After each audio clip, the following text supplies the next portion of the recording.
I'm down here with the machine. I went for a Kit Kat and fell out and went underneath it keeps going on and off back. See, he's blacking out.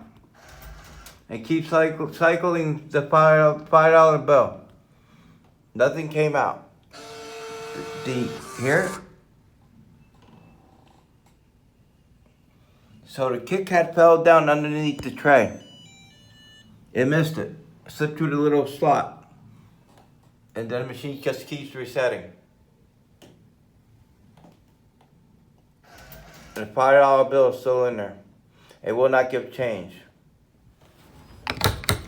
Nothing. See, turned off.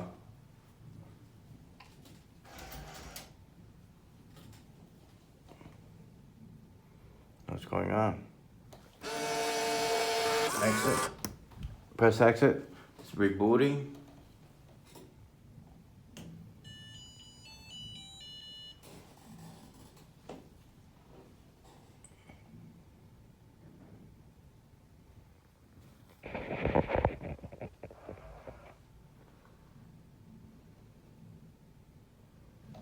See right here, if it's locked, can't get the Kit Kat out because it's underneath that tray.